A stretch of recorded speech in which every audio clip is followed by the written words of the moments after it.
आकाशवाणी भोपाल से प्रस्तुत हैं प्रादेशिक समाचार।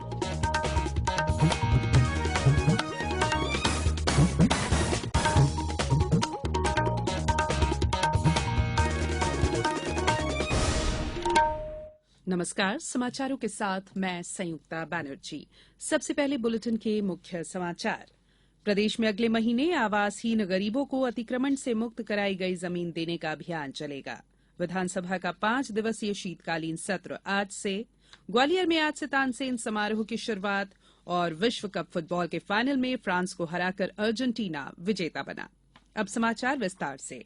मुख्यमंत्री शिवराज सिंह चौहान ने कहा है कि अगले महीने विशेष अभियान संचालित कर आवासहीन गरीब लोगों को रहने के लिए जमीन दी जाएगी। भोपाल में विभिन्न विकास कार्यों का शिलान्यास करने के बाद कल श्री चौहान ने कहा कि भूमाफिया और दबंगों से मुक्त कराई गई भूमि पर गरीबों को आवास बनाकर देने का यज्ञ भोपाल नीलबढ़ से शुरू हो रहा है।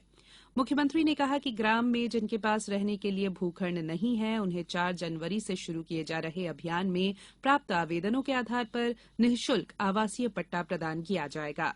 नीलबढ़ क्षेत्र में भोपाल नगर निगम द्वारा प्रधानमंत्री शहरी आवास योजना में गरीब और आवासहीन लोगों के लिए लगभग 60 करोड़ रुपए की लागत से घर बनाए जाएंगे। जिला प्रशासन द्वारा ग्राम कलखेड़ा तहसील हुजूर में 40 एकड़ भूमि भूमाफिया के अतिक्रमण से मुक्त करवाई गई थी। इस जमीन का बाजार मूल्य लगभग 100 करोड़ रुपए है।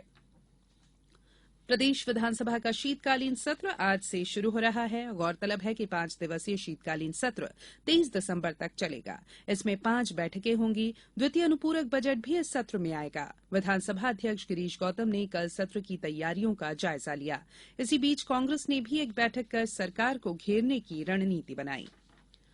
पूर्व प्रधानमंत्री अटल बिहारी वाजपेयी की जयंती पर राज्य सरकार द्वारा आज से 25 दिसंबर तक सुशासन सप्ताह मनाया जाएगा।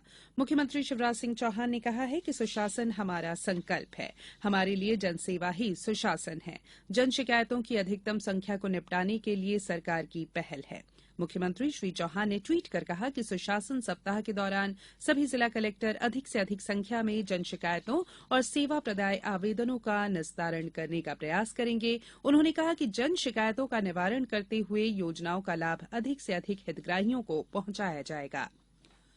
नगरीय निकायों के नवनिर्वाचित महापौर, सभापति, नगरपालिका और नगर परिषदों के अध्यक्ष, उपाध्यक्ष और सभी पार्षदों के लिए कार्यशाला सह सम्मेलन भोपाल में आज मोतीलाल नेहरू स्टेडियम में होगा।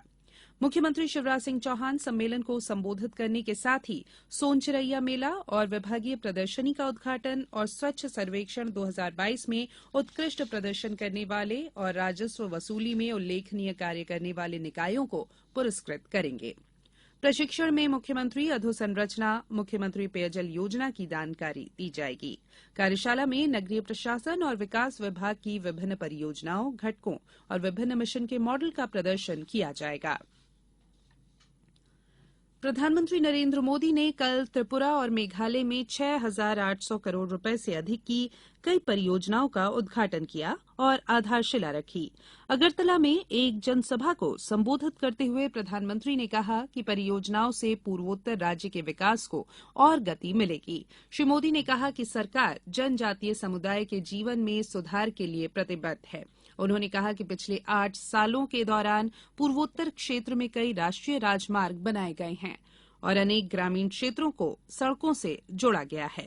प्रधानमंत्री ने कहा कि डबल इंजन की सरकार का ध्यान भौतिक, डिजिटल और सामाजिक आधारभूत ढांचे में सुधार करने पर है।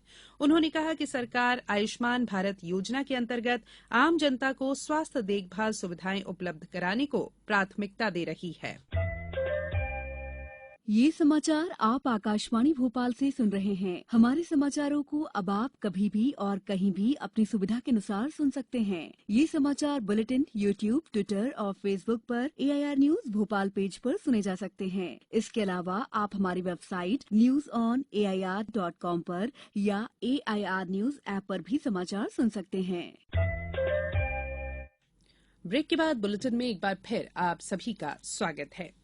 केंद्रीय सामाजिक न्याय और अधिकारिता मंत्री वीरेंद्र कुमार ने कहा है कि G20 समूह देशों के प्रतिनिधि मंडल का पन्ना जिले में प्रस्तावित भ्रमण पन्ना का देश, प्रदेश और विश्व में मान सम्मान बढ़ाने का एक बेहतर अवसर है। भ्रमण की तैयारियों के संबंध में बैठक में उन्होंने कहा कि प्रतिनिधियों के आगमन के पहले भ्रमण से संबंधित गतिविधियां संचालित कर बेहतर वातावरण बनाएं। सूक्ष्म लघु और मध्यम उद्यम मंत्री ओम प्रकाश सकलेचा ने कहा कि डेलीगेशन को शहर के मंदिरों के इतिहास के बारे में अवगत कराने के साथ आध्यात्म पक्ष से भी अवगत कराना आवश्यक है। इसीलिए वैज्ञानिक और धार्मिक तर्क के आधार पर शहर के मंदिरों के बारे में विश्लेषणात्मक व्याख्या के लिए भी प्रयास किया जाए। पर्यटन और संस्कृति मंत्री उषा ठाकुर ने कहा कि प्रतिनिधिमंडल के आगमन पर सभी संबंधित ईमानदारी के साथ अपनी भूमिका का निर्वहन करें।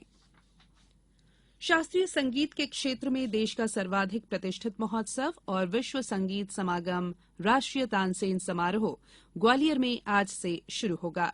5 दिन के समारोह की पारंपरिक शुरुआत सुबह 10 बजे तानसेन समाधि पर शहनाई वादन, हरिकथा, मिलाद वाचन, चादर पोशी और कव्वाली गायन के साथ होगी। शाम को बांसुरी वादक पंडित नित्यानंद हल्दीपुर मुंबई को वर्ष 2021 के तानसेन अलंकरण से विभूषित किया जाएगा। इस अवसर पर मुंबई की Samaveda society for performing art संस्था को वर्ष 2021 के राजा मानसिंह तोमर सम्मान से अलंकृत किया जाएगा।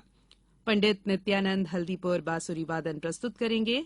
इस सभा में ख्यातिनाम गायक जनाब वासिफुद्दीन डागर दिल्ली का ध्रुपद गायन और देश की सुविख्यात शास्त्रीय गायिका विदुषी अश्विनी भिड़े देशपांडे पुणे का गायन होगा।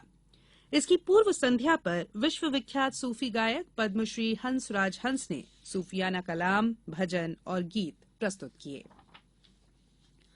अर्जेंटीना ने अतिरिक्त समय में नाटकीय रूप से 3-3 से ड्रॉ के बाद पेनल्टी शूटआउट में पिछले चैंपियन फ्रांस को 4-2 से हराकर तीसरी बार फीफा विश्व कप फुटबॉल खिताब जीता। कतर में रोमांचक फाइनल में फ्रांस के काइलियन एम्बापे ने हैट्रिक बनाई, जबकि अर्जेंटीना के कप्तान लियोनेल मेसी ने 2 और एंजेल डी मारिया ने अर्जेंटीना के लिए 1 गोल किया। 30 मिनट के अतिरिक्त समय के दौरान दोनों टीमों ने 1-1 गोल कर स्कोर को 3-3 से बराबरी पर रखा, जिससे मैच को पेनल्टी शूटआउट में ले जाया गया। अब कुछ समाचार संक्षेप में। खंडवा जिला जेल में कल कैदियों को मानसिक और शारीरिक रूप से स्वस्थ रखने के लिए बौद्धिक और शारीरिक गतिविधियों के विभिन्न कार्यक्रमों का आयोजन किया गया। शाजापुर जिले के पंडित बाल कृष्ण शर्मा नवीन शासकीय स्नातकोत्तर महाविद्यालय में रसायन शास्त्र विभाग द्वारा पर्यावरण नियोजन, संभावनाएं और चुनौतियां इस विषय पर कल राष्ट्रीय सेमिनार आयोजित किया गया। बालाघाट पुलिस ने 12 लाख के इनामी नक्सली रूपेश को हर्राटोला के जंगल में मुठभेड़ में मार गिराया। सतना जिले की 4 ग्राम पंचायतों में होने वाले 4 सरपंच पद और 728 पंच पदों के उप निर्वाचन के लिए 15 दिसंबर से नाम निर्देशन पत्र प्राप्त किए जा रहे हैं। जारी कार्यक्रम के अनुसार नाम निर्देशन पत्र प्राप्त करने की आखिरी तारीख 22 दिसंबर है। और 33वीं राष्ट्रीय जूनियर और सब junior kayaking, canoeing, sprint championship कल रविवार से भोपाल के छोटा तालाब पर शुरू हुई। इस प्रतियोगिता में मध्यप्रदेश सहित देश के विभिन्न राज्यों की 19 टीमें हिस्सा ले रही हैं। और अब अंत में बुलेटिन के मुख्य समाचार एक बार फिर। प्रदेश में अगले महीने आवासहीन गरीबों को अतिक्रमण से मुक्त कराई गई जमीन देने का अभियान चलेगा। विधानसभा का 5 दिवसीय शीतकालीन सत्र आज से। ग्वालियर में आज से तानसेन समारोह की शुरुआत और विश्व कप फुटबॉल के फाइनल में फ्रांस को हराकर अर्जेंटीना विजेता बना। इस बुलेटिन में इतना ही। इजाजत दीजिए। नमस्कार।